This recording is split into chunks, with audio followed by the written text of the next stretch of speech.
नमो भगवते वासुदेवाय नमः। हर हर महादेव। राधे राधे। मेरी सभी माताओं बहनों और भाई बंधुओं को नमस्कार है। मित्रों, हिंदू पंचांग के मुताबिक आज ऋषि पंचमी मनाई जा रही है। धर्म शास्त्रों में भाद्रपद मास के शुक्ल पक्ष की पंचमी तिथि को सप्त ऋषि की पूजा करने का और उपवास रखने के महत्व का उल्लेख किया गया है। पूजा के दौरान सप्त ऋषि मंडल में शामिल सभी सातों ऋषियों कश्यप, अत्रि, भारद्वाज, विश्वामित्र, गौतम, जमदग्नि तथा वशिष्ठ की पत्नी देवी अरुंधति की विधिवत पूजा करने और उपवास करने का प्रचलन है। इसके बाद भक्तों को ऋषि पंचमी की कथा कहनी या सुननी चाहिए, जिससे उन्हें संपूर्ण फल की प्राप्ति हो सके। यह व्रत महिलाओं के लिए बहुत सौभाग्यशाली व्रत माना जाता है। इस व्रत को रखने से महिलाएं रजस्वला दोष से मुक्त हो जाती हैं। यानी माहवारी के समय अगर किसी से कोई पाप या चूक हो गई है तो उन्हें उस पाप से मुक्ति मिल जाती है। मान्यता है कि अगर ऋषि पंचमी के दिन पूरी श्रद्धा से व्रत करके कथा की जाए या कथा सुनी जाए तो जीवन के सभी दुख दूर हो जाते हैं। मित्रों, वैसे तो सामान्य तौर पर भक्त ऋषि पंचमी की एक ही कथा सुन लेते हैं, परंतु आज मैं आपको सप्त ऋषि पंचमी की सातों संपूर्ण फलदायी कथा सुनाने जा रही हूँ। अतः आपसे निवेदन है कि कथा को पूरा सुनिएगा ताकि आपको भी संपूर्ण शुभ फल की प्राप्ति हो सके। तो चलिए सातों संपूर्ण कथाओं का रसपान करते हैं। परंतु उससे पहले मेरा आप सभी भाई बहनों से नम्र निवेदन है कि यदि आप चैनल में नए हैं या अभी तक आपने चैनल को सब्सक्राइब नहीं किया है तो कृपया करके चैनल को सब्सक्राइब अवश्य कर लीजिएगा और बगल में बनी हुई घंटी को जरूर दबा लीजिएगा ताकि मैं आपके लिए ऐसी ही पवित्र कथा कहानियाँ लाती रहूं। तो चलिए पहली कथा का रसपान करते हैं। अतः ध्यान से सुनिए। एक बार की बात है, एक नगर में एक ब्राह्मण अपनी पत्नी के साथ रहा करता था। उसकी पत्नी ने एक दिन ऋषियों को भोजन के लिए आमंत्रित किया, लेकिन उसी दिन वह रजस्वला हो गई और उसने सोचा कि अब वह क्या करे। उसने तो ब्राह्मणों को भोजन पर आमंत्रित कर रखा है, अगर उसने उनको भोजन नहीं कराया, उनका सम्मान नहीं किया तो अनर्थ हो जाएगा। ऐसा सब सोच विचार करके दुविधा में वह अपनी पड़ोसन के पास गई और उससे पूछा, बहन, आज मैंने अपने घर ऋषियों को भोजन पर आमंत्रित किया है और आज ही मैं रजस्वला हो गई हूँ। अब तुम ही बताओ मैं क्या करूँ? पड़ोसन ने कहा, तू ऐसा कर, 7 बार नहा ले और 7 बार कपड़े बदल ले और फिर खाना बना ले।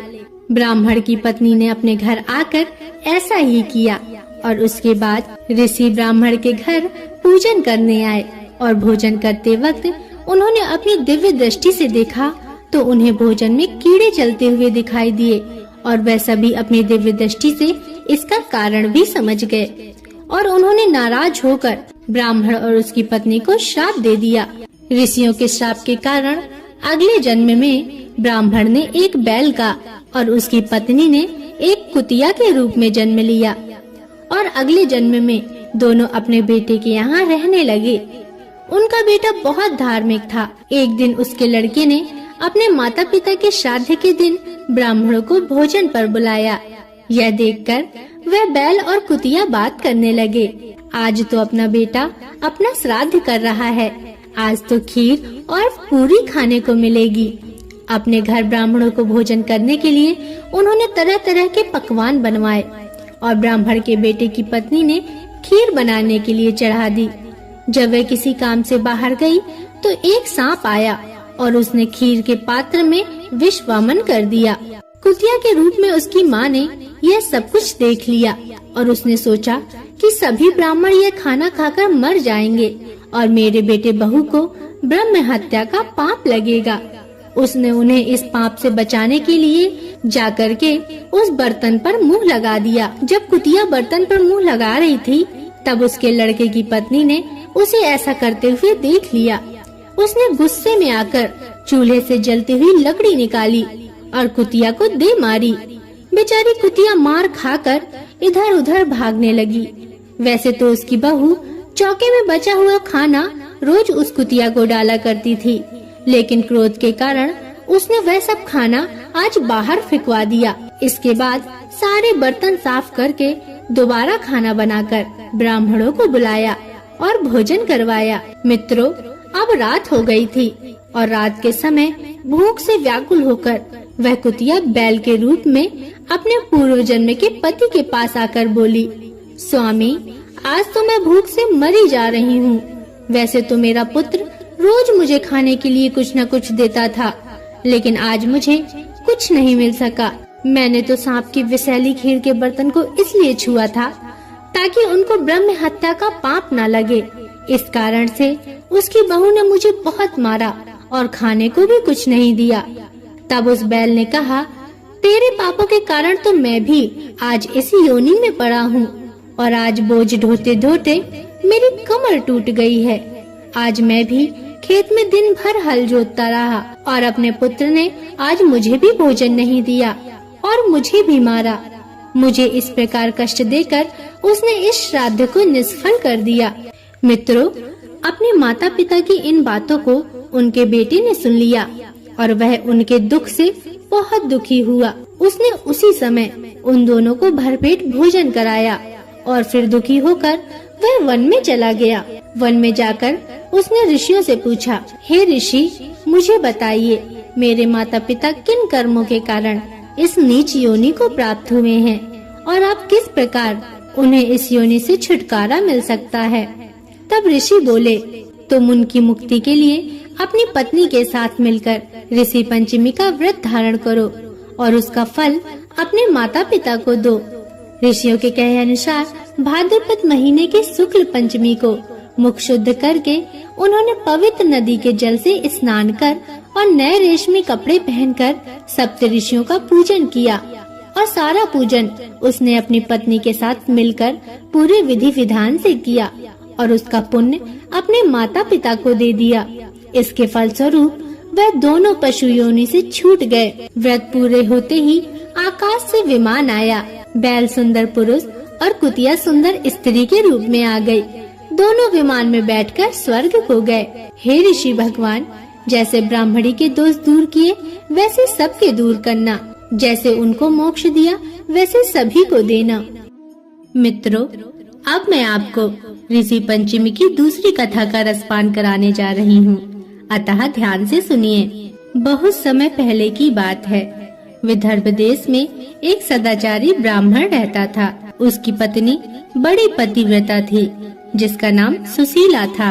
उस ब्राह्मण के एक पुत्र और एक पुत्री, ये दो संतान थीं। विवाह योग्य होने पर उसने समान कुलशील वर के साथ कन्या का विवाह कर दिया, परंतु दैव योग से कुछ दिनों बाद ही वह विधवा हो गई। दुखी ब्राह्मण दंपति कन्या सहित गंगा तट पर कुटिया बनाकर रहने लगे। एक दिन ब्राह्मण की कन्या सो रही थी, तभी उसका शरीर कीड़ों से भर गया। कन्या ने ये सारी बात अपनी माँ से कही। माँ ने पति से सब कहते हुए पूछा, प्राणनाथ, मेरी साध्वी कन्या की यह गति होने का आखिर क्या कारण है? ब्राह्मण ने समाधि द्वारा इस घटना का पता लगाकर बताया।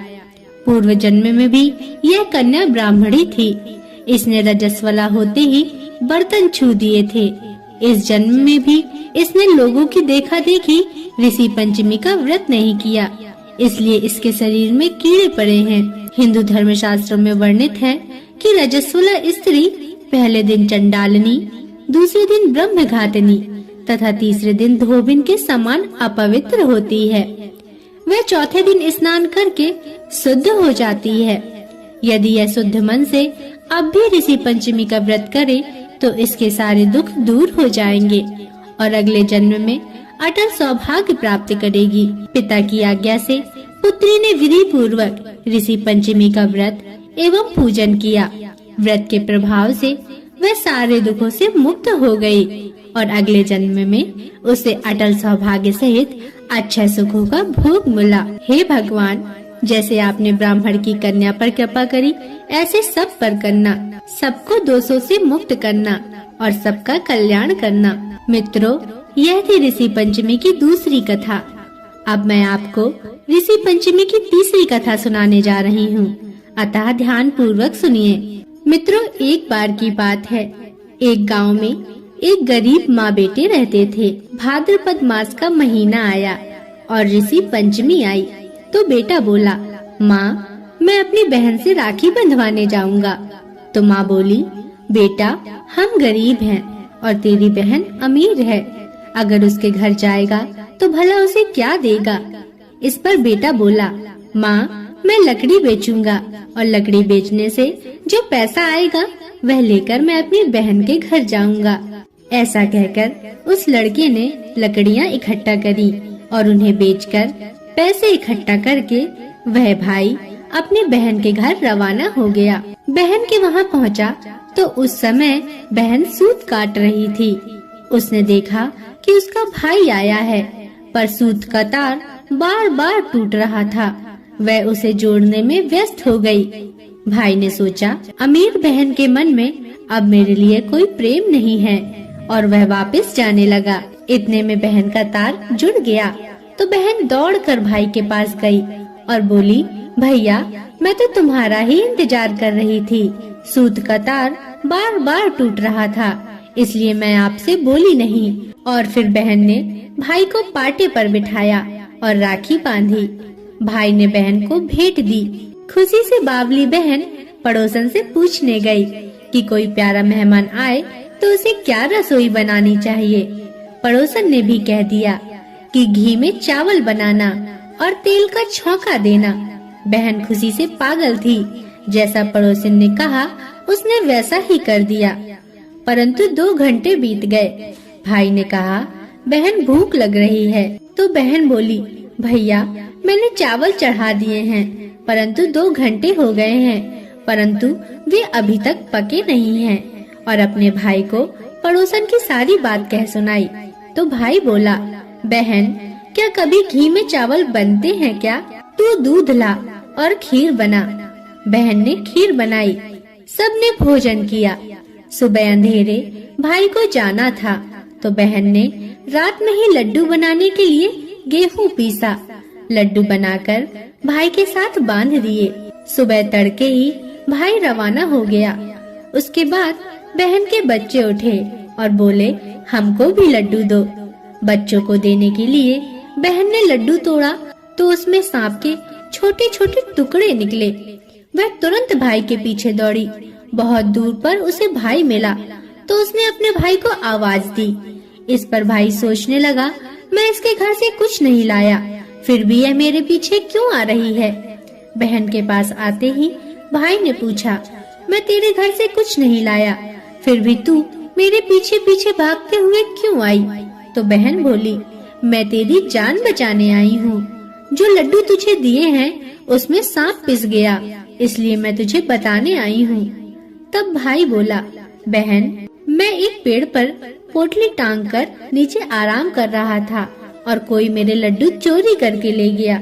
वहीं पर लड्डू चोर पीछे से छुपकर खड़े होकर उनकी बातें सुन रहे थे। वे लड्डू खाने ही वाले थे। बहन की बात सुनकर वे रुक गए और बोले, तुमने हमारी जान बचाई है, आज से तुम हमारी धर्म बहन हो।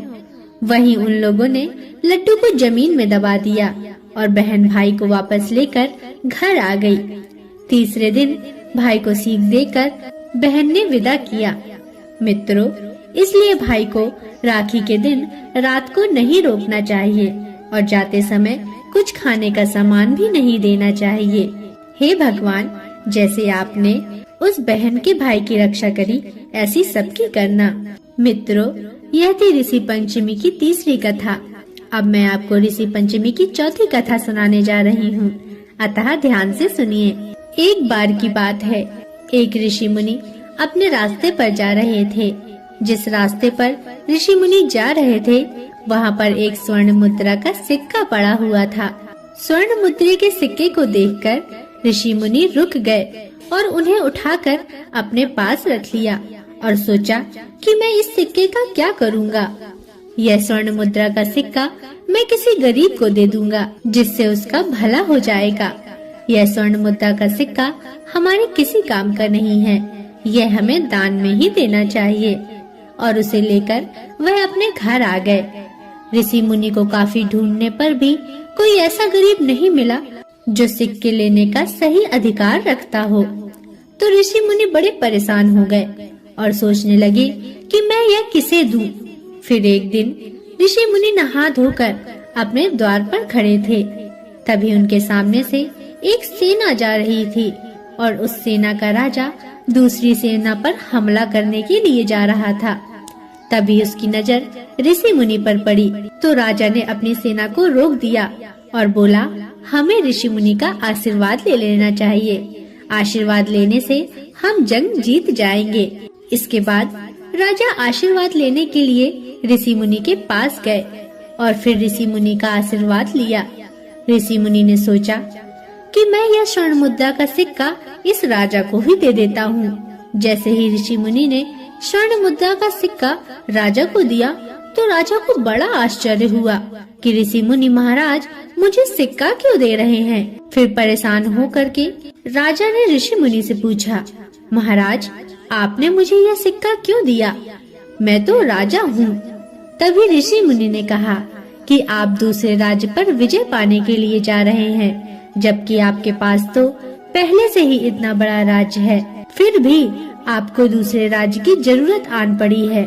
इसका मतलब आपसे गरीब आदमी मैंने कभी नहीं देखा, इसलिए यह सिक्का मैंने आपको दे दिया। अब राजा को सारी बात समझ आ गई थी कि जब हमारे पास सब कुछ होता है फिर भी हम और लेने की इच्छा अपने मन में रखते हैं, यह हमें कदापि नहीं करना चाहिए। हमारे पास जितना है हमें उसमें संतुष्ट रहना चाहिए। हे ऋषि महाराज, जैसी सद्बुद्धि आपने राजा को दी वैसी सबको देना और सबका कल्याण करना। मित्रों, यह थी ऋषि पंचमी की चौथी कथा। अब मैं आपको पांचवी कथा सुनाने जा रही हूँ, अतः ध्यान से सुनिए। मित्रों, जिस प्रकार कोई भी व्रत तब तक पूरा नहीं होता जब तक उसकी व्रत कथा न सुनी जाए, उसी प्रकार कोई भी व्रत कथा तब तक संपूर्ण नहीं होती जब तक विनायक जी की कथा न सुनी जाए। अतः मैं आपको विनायक जी की कथा सुनाने जा रही हूँ। किसी भी कथा के बाद विनायक जी की कथा सुनने से संपूर्ण फल की प्राप्ति होती है। अतः मैं आप सभी को अब विनायक जी की कथा सुनाने जा रही हूँ। ध्यान से सुनिए। मित्रों, एक गांव की बात है। एक बहुत गरीब अंधी बूढ़ी माई थी। उनका एक छोटा सा परिवार था जिसमें उनका बेटा और बहू थी। बूढ़ी माई की गणेश जी में बहुत श्रद्धा थी। वे हमेशा उनकी भक्ति और पूजा में लगी रहती थीं। एक बार गणेश जी ने प्रसन्न होकर बूढ़ी माई को दर्शन दिए और उनसे कहा, बुढ़िया माई, मैं तेरी भक्ति से बहुत प्रसन्न हूँ, अब तू मुझसे कुछ मांग। तो बुढ़िया माई ने कहा, भगवान, मुझे तो कुछ मांगना ही नहीं आता, तो मैं आपसे क्या मांगू। तब गणेश जी बोले, अच्छा ठीक है, मैं कल फिर आऊँगा। तू अपने बहू बेटे से पूछना और उनसे पूछकर कुछ मांग लेना। बुढ़िया बोली, ठीक है। फिर बुढ़िया माई अपने बेटे बहू से बोली, आज मुझे प्रभु विनायक बाबा ने स्वयं दर्शन दिए हैं और उन्होंने मुझसे वर मांगने को कहा है। मुझे तो पता नहीं कि क्या मांगना चाहिए, तो तुम दोनों ही कुछ सोच समझ कर बताओ कि मुझे क्या मांगना चाहिए। विनायक बाबा कल फिर आएंगे।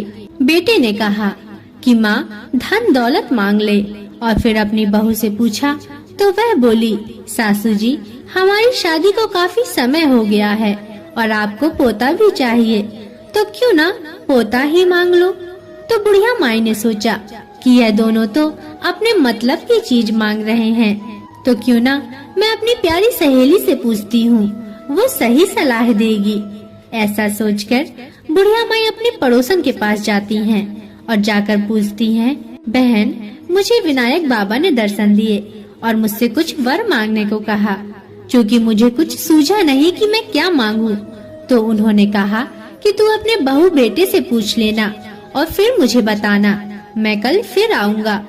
जब मैंने अपने बहू बेटे से पूछा तो बेटा बोला कि धन मांग लो और बहू बोली कि पोता मांग लो। मुझे ये दोनों ही बातें उनके अपने मतलब की लगी, इसलिए अब मैं तुम्हारे पास आई हूँ। तुम मुझे सलाह दो कि मुझे क्या मांगना चाहिए। तब पड़ोसन बोली कि ना तू धन मांग, ना तू पोता मांग, तू थोड़े दिन तो जिएगी, सो तू आंखें मांग ले। ऐसा सुनकर बूढ़ी माई को ये बात भी सही नहीं लगी। उन्होंने पड़ोसन की बात भी नहीं मानी। सरल सी बुढ़िया माई घर पर जाकर सोचने लगी कि ऐसा क्या वरदान मांगा जाए जो सिर्फ किसी एक के लिए ना हो, बल्कि उस वरदान का शुभ फल सभी को प्राप्त हो। ऐसा सोचते सोचते बुढ़िया ने रात गुजार दी। अगले दिन गणेश जी आए और बोले कि बुढ़िया माई आज कुछ मांग ले। तब वह बोली, हे विनायक, आँख दे जिससे सोने के कटोरे में पोते को दूध पीता देखूं। सुहाग दे, निरोग काया दे, 9 करोड़ की माया दे। बेटा पोते पर पोते, दुनिया में भाई भतीजे, सारे भूरे परिवार को सुख दे, मोक्ष दे। तब गणेश जी बोले, माई तूने तो मुझे ठग लिया और सब कुछ मांग लिया। और मुस्कुराते हुए बोले, परंतु जैसे तुमने कहा सब वैसा ही होगा। और यह कहकर गणेश जी अंतर ध्यान हो गए। बुढ़िया माई को गणेश जी की कृपा से सब कुछ मिल गया। हे गणेश जी, जैसे बुढ़िया माई को दिया वैसे सबको देना। श्री गणेश भगवान की जय। मित्रों, यह थी ऋषि पंचमी की 5वीं कथा। अब मैं आपको ऋषि पंचमी से संबंधित 6वीं कथा सुनाने जा रही हूँ, अतः ध्यान से सुनिए।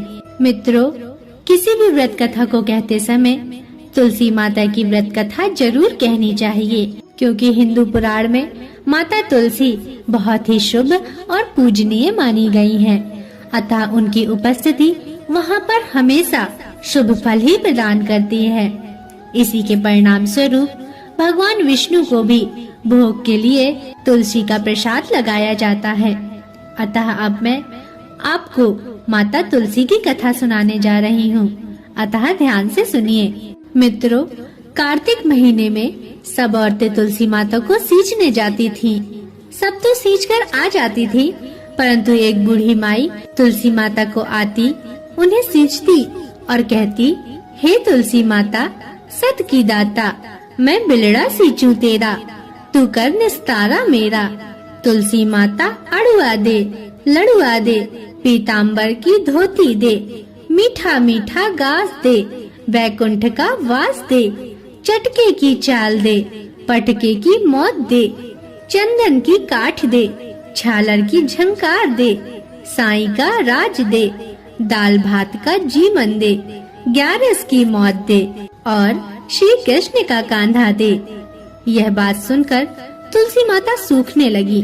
भगवान ने पूछा, हे तुलसी, तुम क्यों सूख रही हो?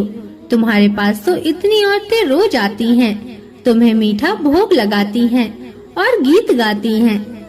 तब तुलसी माता ने कहा, हे भगवान, सब औरतें मेरे पास आती हैं, परंतु उनमें से एक बूढ़ी माई रोज आती है और इस तरह की बात कहती है। मैं सब कुछ तो दे दूंगी, पर मैं श्री कृष्ण का कांधा कहाँ से दूंगी? तब भगवान बोले, हे तुलसी, तुम चिंता मत करो, वह मरेगी तो मैं उसे स्वयं कान्हा देने जाऊंगा। कुछ समय पश्चात बूढ़ी माई का देहांत हो गया। सारे गांव वाले एकत्रित हो गए और बूढ़ी माई को लेकर जाने लगे, पर वह इतनी भारी हो गई कि किसी से भी नहीं उठी। सबने कहा, इतना पूजा पाठ करती थी, पाप नष्ट होने की माला फेरती थी, फिर भी इतनी भारी कैसे हो गई? तब वहाँ बूढ़े ब्राह्मण के रूप में भगवान आए और वहाँ खड़े लोगों से उन्होंने पूछा, भाई ये भीड़ कैसी है? तब वहाँ खड़े लोग बोले, ये बूढ़ी माई मर गई हैं, पापिन थी, इसलिए भारी हो गई है, किसी से भी नहीं उठ रही है। तब भगवान ने कहा, मुझे इसके कान में एक बात कहने दो, तो शायद ये उठ जाए। भगवान ने बूढ़ी माई के पास जाकर कान में कहा, बूढ़ी माई, मन की निकाल ले, अड़ुआ ले, गड़ुआ ले, पीताम्बर की धोती ले, मीठा मीठा ग्रास ले, बैकुंठ का वास ले, चटक की चाल ले, चंदन की काठ ले, झालर की झंकार ले, दाल भात का जीमन ले, और श्री कृष्ण का कांधा भी ले। इतना सुनना था कि बुढ़िया हल्की हो गई। भगवान अपने कंधे पर ले गए और बुढ़िया को मुक्ति मिल गई। हे तुलसी माता, जैसी मुक्ति बूढ़ी माई की करी वैसी हमारी भी करना, और जैसे उसको कांधा मिला वैसा सभी को देना। जय तुलसी माता की। यह थी 6वीं कथा। अब मैं आपको 7वीं कथा सुनाने जा रही हूँ, अतः ध्यान से सुनिए। मित्रों, एक लपसी था और एक तपसी था। तपसी हमेशा भगवान की तपस्या में लीन रहता था और लपसी रोजाना 1.25 सेर की लापसी बनाकर भगवान को भोग लगाया करता था और फिर उसी को जीम लेता था। एक दिन दोनों लड़ने लगे। तपसी बोला, मैं रोज भगवान की तपस्या करता हूँ, इसलिए मैं बड़ा हूँ। लपसी बोला, मैं रोज भगवान को 1.25 सेर का लापसी का भोग लगाता हूँ, इसलिए मैं बड़ा हूँ। उसी समय नारद जी वहाँ से गुजर रहे थे। दोनों को लड़ता देखकर उनसे पूछा कि तुम क्यों लड़ रहे हो। तब तपसी ने खुद को बड़ा होने का कारण बताया और लपसी ने अपना कारण बताया। नारद जी बोले, तुम्हारा फैसला मैं कर दूंगा। दूसरे दिन लपसी और तपसी नहाकर अपनी रोज की भक्ति करने आए तो नारद जी ने छुपकर 1.25 करोड़ की एक अंगूठी उन दोनों के आगे रख दी। तपसी की नजर जब अंगूठी पर पड़ी तो उसने चुपचाप अंगूठी उठाकर अपने नीचे दबा ली, और लपसी की नजर जब अंगूठी पर पड़ी तो उसने ध्यान नहीं दिया और भगवान को भोग लगाकर लापसी खाने लगा। इसके बाद नारद जी सामने आए तो दोनों ने पूछा कि नारद जी, हम दोनों में कौन बड़ा है। तब नारद जी ने तपसी से खड़ा होने को कहा। वो खड़ा हुआ तो उसके नीचे दबी हुई अंगूठी दिखाई पड़ी। नारद जी ने तपसी से कहा, तपस्या करने के बाद भी तुम्हारी चोरी करने की आदत नहीं गई, इसलिए लपसी बड़ा है और तुम्हें तुम्हारी तपस्या का कोई भी फल नहीं मिलेगा। तपसी बहुत शर्मिंदा हुआ और शर्मिंदा होकर माफी मांगने लगा। उसने नारद जी से पूछा, हे नारद जी, मुझे मेरी तपस्या का फल कैसे मिलेगा। तब नारद जी ने कहा, यदि कोई गाय और कुत्ते की रोटी नहीं बनाएगा तो फल तुझे मिलेगा। यदि कोई ब्राह्मण को भोजन करवाकर दक्षिणा नहीं देगा तो फल तुझे मिलेगा, और यदि कोई साड़ी के साथ ब्लाउज नहीं देगा तो फल तुझे मिलेगा, और कोई यदि दिए से दिया जलाएगा तो फल तुझे मिलेगा, और यदि कोई सारी कहानी सुन ले लेकिन तुम्हारी कथा नहीं सुनेगा तो फल तुझे मिलेगा। मित्रों, उसी दिन से हर व्रत कथा कहानी के साथ लपसी तपसी की कहानी भी सुनी और कही जाती है। अतः लपसी तपसी की कहानी के साथ व्रत कथा का संपूर्ण फल प्राप्त होता है। मित्रों, यह थी ऋषि पंचमी की 7 संपूर्ण फलदायी कथाएं। आशा करती हूँ कि आपको कथाएं पसंद आई होंगी। अगर इसमें कोई त्रुटियां हो तो मुझे क्षमा करें। मित्रों, सामान्य तौर पर एक साथ ये 7 कथाएं सुनने को नहीं मिलती हैं। अतः यदि आपको मेरा यह प्रयास पसंद आया हो तो कृपया करके वीडियो को लाइक और चैनल को सब्सक्राइब अवश्य करें और बगल में बनी हुई घंटी को जरूर दबा लें, ताकि मैं आपके लिए ऐसे ही पवित्र कथा कहानियाँ लाती रहूं।